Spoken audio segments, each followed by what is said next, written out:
네, 안녕하세요. 더불어민주당 3대 특검 종합대응특위 총괄위원장 전현희 수석 최고위원입니다. 어제 한덕수 전 국무총리에 대한 사법부의 구속영장 기각 결정이 있었습니다.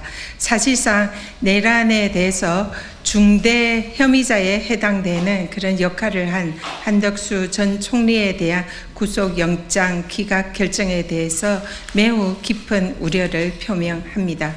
한덕수 전 총리는 범죄 혐의도 심각할 뿐만 아니라 또한 사실상의 증거인멸 가능성도 있는 매우 심각한 그런 상황입니다.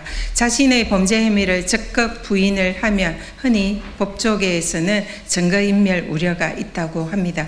그럼에도 불구하고 한덕수 전 총리에 대한 납득할 수 없는 법원의 영장에 대해서 저희 3대 특검 법원의 영장 기각 결정에 대해서 저희 3대 특검 특위에서는 오늘 기자회견을 통해서 규탄하는 성명을 발표하고자 합니다. 아울러 어제 내란 특검에서는 안규백 국방부 장관에 대해서 내란에 대한 철저한 진상규명과 또 사후 대책을 촉구하는 방문을 가졌습니다. 거기에 대해서도 오늘 기자회견에서 저희들의 입장을 밝히고자 합니다. 우리 언론인 여러분들의 많은 관심과 보도 부탁드립니다. 감사합니다. 법원은 한덕수 전 국무총리 구속영장 기각으로 인한 국민적 분노를 직시해야 합니다. 더불어민주당 3대 특검 종합대응특별위원회는 이번 법원의 기각 결정을 깊이 우려합니다. 대통령이 친일 쿠데타라는 헌정 파괴 행위 앞에서 국무총리라는 국정 제2인자가 헌법을 지키기는커녕 내란의 정당성을 부여하려 했다는 혐의는 결코 가볍지가 않습니다. 그럼에도 법원은 위증과 증거인멸 우려가 농후한 피의자에 대해 영장을 기각했습니다. 국민 눈높이에서 도저히 납득할 수가 없는 결정입니다. 법원은 이번 기각으로 내란 세력에게 아주 잘못된 신호를 보내주었습니다.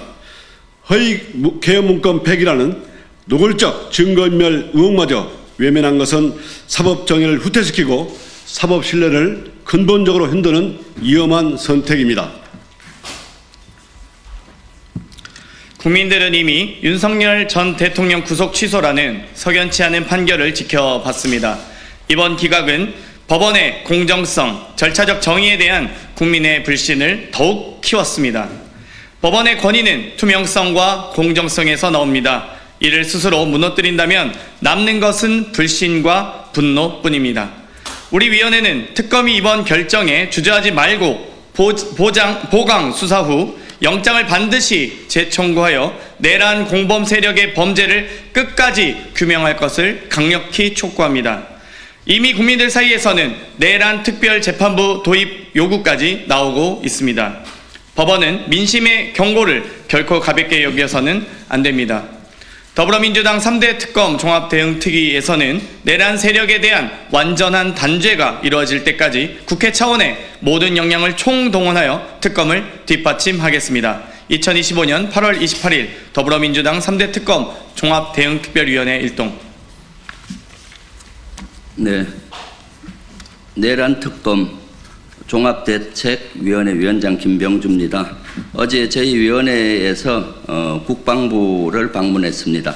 안규백 국방장관을 면담을 하고 여러 가지를 확인을 하고 요구를 했습니다.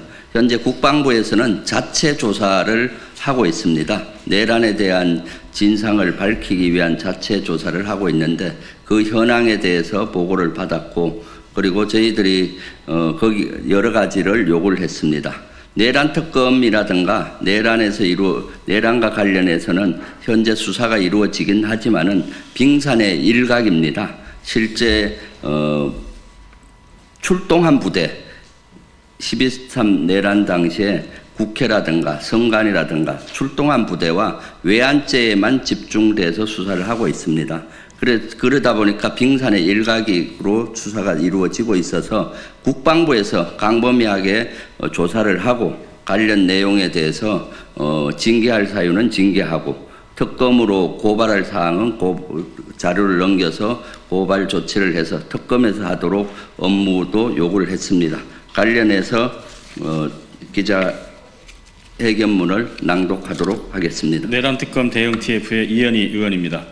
존경하는 국민 여러분, 내란특검이 12.3 내란의 실체 규명을 위해 최선을 다하고 있으나 상명하복 군 조직 특성과 사건 발생 9개월이라는 시간 동안 군의 광범위한 증거인멸로 인해 사건의 핵심에 도달하지 못하고 있습니다. 국민이 반드시 알아야 할 핵심 사항은 다음과 같습니다. 첫 번째, 윤석열과 김영현, 여인영과 노상원 일당이 언제부터 비상계엄 음모를 세웠고 언제부터 본격적인 준비에 나섰는가. 둘째, 윤석열, 김영현, 여인영, 노상원은 비상계엄을 통해 무엇을 얻고자 했는가. 즉, 그 최종 목적이 무엇이었는가. 국회 파괴와 영구 집권으로 국헌을 유린하고 어떠한 정치 구조를 새로 세우려 했는가. 대한민국 정치 질서에서 자유롭고 민주적인 선거 제도를 무너뜨리고 그 대신 도입하려 했던 전두환식 비상 입법기구의 역할과 구성은 무엇이었는가. 셋째, 윤석열, 김영현, 노상원이 더불어민주당 대표와 핵심 지도부, 국회의원은 물론 법원과 종교계 비판적 인사들과 언론 및 민주당 정부에서 일했던 공직자들을 제거하려 했던 계획과 실행 방식은 무엇이었는가. 넷째, 합동참모본부와 그 책임자인 합참의장은 윤석열과 김영현으로부터 어떠한 임무를 부여받았는가. 어떠한 북한의 도발 징후도 없는 상태에서 계엄령이 선포되자마자 합참본부로 복귀하는 도중에 경계태세 2급을 발령한 근거와 내란의 연관성은 무엇인가.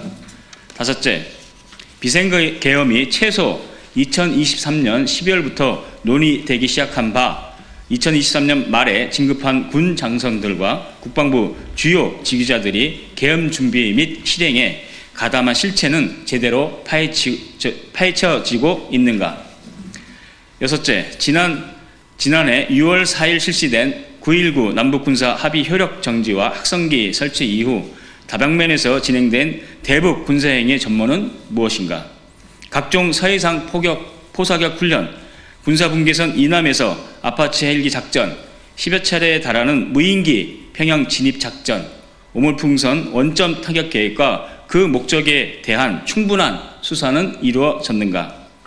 외환 유치를 위한 무분별한 행위가 정보사령부의 대북 접촉으로 이어졌다는 정황이 있음에도 불구하고 과연 제대로 수사가 진행되고 있는가. 여덟째, 2차 내란을 기도한 윤석열과 공동전범들에 대한 수사를 방해하기 위한 검찰과 법원의 행위에 대한 진실규명은 이루어지고 있는가. 아홉째, 사건 전모를 밝히는 데 핵심인 노상원 수첩과 관련한 대질신문 등 수사가 원활하게 진행되고 있는가. 열번째, 계엄 당일 김영현 국방장관은 전군 주요 지휘관 회의에서 지구 지역 계엄사 화상회의 준비를 지시했다. 전국의 모든 행정권과 사법권을 장악하겠다는 의도로 볼 수 있다. 실제 계엄사령부 산하 3개 지구 계엄사령부와 25개 지역 계엄사령부는 상황실을 설치 중이었거나 설치를 준비했다. 그야말로 행정부와 사법부를 모두 군이 통제하는 군정 통치를 하려고 했다. 이 과정에서 적극적으로 동조한 지자체도 있다. 반드시 특검 수사가 필요한 부분이다. 국방부는 이를 심각하게 인지하고 속도를 내야 한다.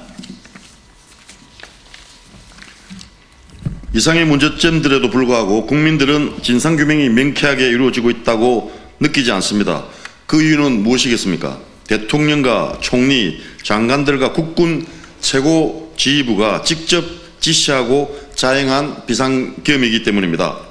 특검이 아무리 출중한 능력을 갖췄다고 하더라도 사건 발생 9개월 동안 자행된 조직적이고 체계적인 증거인멸과 말 맞추기가 광범위하게 이루어진 만큼 국방부의 자체 조사와 감찰이 무엇보다 시급합니다. 더불어민주당 내란특검 대응특별위원회는 어제 2025년 8월 26일 오후 4시 30분부터 약 1시간 동안 안규백 국방부 장관을 면담하여 국방부가 앞장서 진상규명에 철저히 임해줄 것을 요청하였습니다. 안규백 장관은 과거 5.16 12.12 사태와 5.18 민주화 운동의 진상이 제대로 규명되지 않고 책임자에 대한 처벌도 또한 충분히 이루어지지 않았기 때문에 결국 12.3 내란이 발생했다고 진단하였습니다. 이에 국방부는 지난 8월 19일부터 국방조사본부와 국방부 감찰실 중심으로 2, 3일씩 분야별 조사를 진행해 9월 말까지 마무리하겠다고 밝혔습니다. 다만 일부에서는 조사가 미진할 것이라는 지적을 내놓고 있습니다. 특별감찰반의 규모가 20여 명에 불과한 데다 조사의 철저함을 담보하기 위한 외부 전문가들의 참여가 이루어지지 않고 있기 때문입니다. 결국 이러한 한계로 인해 면죄부만 주는 조사로 끝날 수 있다는 우려가 커지고 있습니다. 장관이 직접 조사를 지휘한다고 하지만 합참의장, 지상작전사령관, 각 군 지휘관들이 뒷짐진 채 증거인멸에 몰두하는 건 아닌지 의심이 듭니다. 조사의 공정성과 정확성을 기대하기 어렵습니다. 그것의 한 예가 바로 연합연습 기간 중 원천희 정보본부장의 도저히 이해할 수 없는 근무지 이탈 행동입니다. 2024년 12월 2일 오전 10시 30분부터 11시 10분까지 김용현에게 문상호 정보사령관이 계엄에 대해 보고하는 자리에 원천희 정보본부장, 박진영 정보부장이 함께 있었습니다. 이번 주 초 이 사실이 알려지자 원천희 정보본부장은 2025년 8월 25일 월요일 오후 2시에 열린 국회 국방위원회에 출석하지 않았습니다. 원천희 정보본부장은 불출석 사유로 이승호 합참 작전본부장과 공동으로 합참에서 을지연습을 통제 중인데 이승호 합참 작전본부장이 직무정지 상태이기 때문에 자신이 을지연습 지휘를 위해 작전 통제실을 지켜야 한다고 밝혔습니다. 그러나 국회 국방위가 열리는 그 시각 원천희 정보본부장은 용산 작전 통제실에 있지 않았습니다. 오히려 경기 남부 지역에 있는 정보 관련 다른 사령부를 찾아가 충암파로 분류되는 사령관을 만나고 있었습니다. 국방장관이 2시부터 거의 하루 종일 국회 국방위에 참석하고 있다는 사실을 알면서도 근무지를 이탈하여 증거인멸을 위한 말맞추기를 하고 있었다고 의심을 지울 수 없는 상황입니다. 이 단 하나의 사례만 보더라도 알 수 있습니다. 국방장관 한 사람이 아무리 좋은 의도와 의지를 갖고 감찰 조사를 한다고 해도 과연 좋은 성과를 낼 수 있을지 쉽게 확신하기 어렵습니다. 남원장수 임시순창 국회의원 박희승입니다. 이에 국방부에 요구합니다. 조사가 충실히 이루어질 수 있도록 국방조사본부와 군검찰단 그리고 방첩사 일부와 국방부 감사관실로 구성된 합동조사팀을 현재 20명에서 50여 명 이상으로 대폭 늘려주십시오. 합참의장, 지상작전사령관, 국방정보본부장과 문제의 충암파 사령관에 대한 응분의 책임이 있는 인사조치를 취해 주십시오. 국방혁신을 조기 달성하고 국민의 군대 재건을 위해 신뢰받는 예비역 장성들이 특별 감찰 활동에 참여할 수 있도록 해주십시오. 상부 지시에 의해 부득이 임무를 수행한 주요 지휘자들과 영관급 장교들에게 과거를 바로잡을 기회를 부여하고 내란 제보와 수습에 참여할 기회를 보장하며 어떠한 불이익도 없을 것이라는 점을 분명히 해 주십시오. 안규백 국방장관이 이상의 요구에 대해 안보관계장관 회의를 통해 결정하고 이행할 것을 촉구합니다. 2025년 8월 28일 더불어민주당 내란특검 대응 특별위원회 위원 일동. 감사합니다. 네, 저희 기자회견은 여기서 마치고요. 외부에서 질의응답 시간 갖도록 하겠습니다. 감사합니다.